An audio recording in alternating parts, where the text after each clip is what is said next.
Welcome to story room. Burma സീരീസിലെ അടുത്ത കഥ 4 അത്ഭുതവാദ്യക്കാരുടേതാണ്. കഥയുടെ പേരും അങ്ങനെ തന്നെ, 4 അത്ഭുതവാദ്യക്കാർ. മന്ത്രവാദിയായ വൃദ്ധൻ മരണസമയത്ത് 4 പുത്രന്മാരെയും അരികിൽ വിളിച്ചു പറഞ്ഞു, മക്കളെ, ഞാൻ നിങ്ങളോട് യാത്ര പറയുകയാണ്. അതിനു മുൻപ് നിങ്ങൾക്ക് ഓരോ വിശേഷപ്പെട്ട ചെണ്ട തരാം. ഇവയ്ക്ക് അത്ഭുത ശക്തിയുണ്ട്.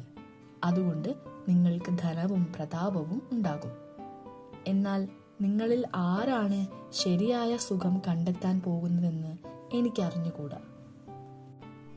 ഇങ്ങനെ പറഞ്ഞ് വൃദ്ധൻ മക്കൾക്ക് ഓരോ ചെണ്ട കൊടുത്തു. മൂത്തവന് സ്വർണ്ണ ചെണ്ട, രണ്ടാമന് വെള്ളിച്ചെണ്ട, മൂന്നാമന് ഓട്ടുചെണ്ട, നാലാമന് തകരച്ചെണ്ട. പിന്നെ വയസ്സൻ അധികം ജീവിച്ചിരുന്നില്ല. അച്ഛന്റെ ശേഷക്രിയകൾ നടത്തിയ ശേഷം മക്കൾ 4 പേരും ചെണ്ടയുമെടുത്ത് വനത്തിന്റെ ഉള്ളിലേക്ക് പോയി. ഓരോരുത്തരും അവരവരുടെ ചെണ്ട കൊട്ടാൻ തുടങ്ങി. സ്വർണ്ണച്ചെണ്ട കൊട്ടിയപ്പോൾ അതിൽ നിന്നും ധാരാളം കാലാൾപ്പടയും കുതിരപ്പടയും ഇറങ്ങി വന്നു. വെള്ളിച്ചെണ്ടയിൽ നിന്ന് അനേകം വിദ്വാൻമാരാണ് പുറത്തു വന്നത്. ഓട്ടുചെണ്ട കൊട്ടിയപ്പോൾ ഉണ്ടായത് ചാക്കു നിറയെ സ്വർണ്ണ നാണയങ്ങളും വെള്ളി നാണയങ്ങളുമാണ്. തകരച്ചെണ്ടയിൽ നിന്ന് ദേവതമാരും രാക്ഷസന്മാരും ഉണ്ടായി. തങ്ങളുടെ ചെണ്ട കൊണ്ട് രാജ്യവും ധനവും സമ്പാദിക്കണമെന്ന് മൂത്ത 3 പേരും നിശ്ചയിച്ചു. എന്നാൽ ഇളയവൻ അവരോടൊന്നും ചേർന്നില്ല. നിങ്ങൾ പൊയ്ക്കോളൂ, എനിക്ക് അധികാരത്തിലും ധനത്തിലുമൊന്നും കൊതിയില്ല.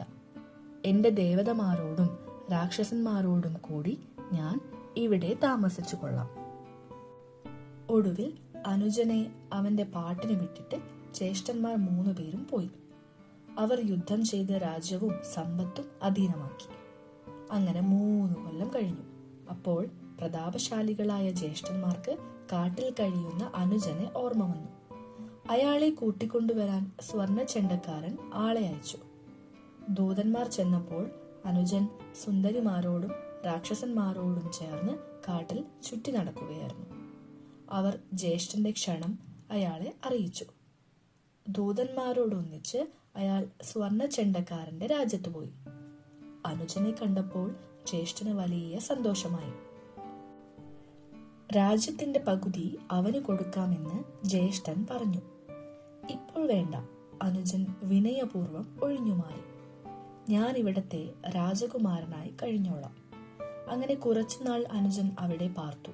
പക്ഷേ അവിടത്തെ താമസം വേഗം തന്നെ അവന് മടുത്തു. അവൻ ജ്യേഷ്ഠനോട് പറഞ്ഞു, ചേട്ടാ, ഇവിടത്തെ പട്ടാളക്കാരെ എനിക്ക് പേടിയാണ്. ഞാൻ കാട്ടിലേക്ക് തിരിച്ചു പോകുന്നു. ജ്യേഷ്ഠൻ മനസ്സില്ലാ മനസ്സോടെ അവനെ യാത്രയച്ചു. അപ്പോഴാണ് രണ്ടാമത്തെ ജ്യേഷ്ഠന്റെ ക്ഷണത്തെ പറ്റി അവന് ഓർമ്മ വന്നത്. നേരെ അങ്ങോട്ട് പോകാമെന്ന് അവൻ നിശ്ചയിച്ചു. രണ്ടാമനും അനുജനെ ആഹ്ലാദത്തോടെ സ്വീകരിച്ച് സൽക്കരിച്ചു. രാജ്യത്തിൽ പകുതി അനുജന് വാഗ്ദാനം ചെയ്തു. അയാൾ അത് വിനയത്തോടെ തിരസ്കരിച്ചു. വേണ്ട, ഞാൻ ഇവിടത്തെ ചെറിയ തമ്പുരാനായി കഴിഞ്ഞോളാം. അങ്ങനെ അവിടെ കൂടി. എന്നാൽ കുറച്ചു ദിവസം കൊണ്ട് തന്നെ അവൻ അവിടെ മടുത്തു. അവിടുത്തെ താമസവും മടുത്തു. അവൻ ജ്യേഷ്ഠനോട് പറഞ്ഞു, ചേട്ടാ, ഇവിടുത്തെ പട്ടാളക്കാർ കടുത്ത ഗൗരവക്കാരാണ്. എനിക്ക് അവരെ ഇഷ്ടമായില്ല. ഞാൻ തിരിച്ച് കാട്ടിലേക്ക് തന്നെ പോവുകയാണ്. രണ്ടാമത്തെ ജ്യേഷ്ഠനും അർദ്ധ മനസ്സോടെയാണ് യാത്ര പറഞ്ഞത്. അപ്പോൾ അവൻ ഓർത്തു, നേരെ മൂത്ത ജ്യേഷ്ഠനും ക്ഷണിച്ചിട്ടുണ്ടല്ലോ, അവിടെ കൂടി പോയി കളയാം. അങ്ങനെ മൂന്നാമത്തെ ജ്യേഷ്ഠന്റെ രാജ്യത്ത് ചെന്നു. അയാളും അനുജനെ വളരെ നല്ല രീതിയിൽ സ്വീകരിച്ചു. രാജ്യത്തിൽ പകുതി സ്വീകരിച്ച് അവിടെ സ്ഥിരമായി താമസമാക്കണമെന്ന് ജ്യേഷ്ഠൻ നിർദ്ദേശിച്ചു. അവൻ അതും തള്ളിക്കളഞ്ഞു. വേണ്ട, ഞാൻ രാജകുമാരനായി കഴിഞ്ഞോളാം. പിന്നെ അവിടെ കൂടി.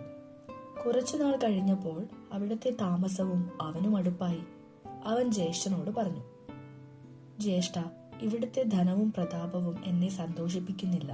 എനിക്ക് കാട്ടിലാണ് സുഖം. ഞാൻ അങ്ങോട്ട് തന്നെ മടങ്ങിപ്പോവുകയാണ്. ജ്യേഷ്ഠൻ തടസ്സമൊന്നും പറഞ്ഞില്ല. അവൻ തിരിച്ച് കാട്ടിലെത്തി.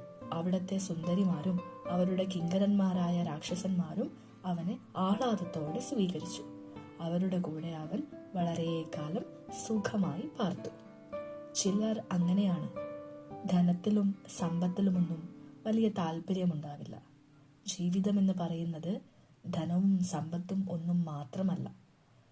പറഞ്ഞറിയിക്കാൻ പറ്റാത്ത മറ്റ് ഒരുപാട് മാനുഷിക മൂല്യങ്ങൾ അടങ്ങിയതാണ് ജീവിതം. കഥ ഇഷ്ടമായെങ്കിൽ എല്ലാവരും ഈ ചാനൽ സബ്സ്ക്രൈബ് ചെയ്യുക. കഥ ഇഷ്ടപ്പെടുന്ന കൂട്ടുകാർക്ക് ഈ വീഡിയോ അയച്ചു കൊടുക്കുകയും വേണം. പ്രത്യേകം പറയുന്ന ഒരു കാര്യം, ഇത് കാണാനുള്ള കഥയല്ല, പകരം സ്ക്രീൻ ടൈം ഒഴിവാക്കി കഥ കേൾക്കുവാനുള്ളതാണ്. നന്ദി.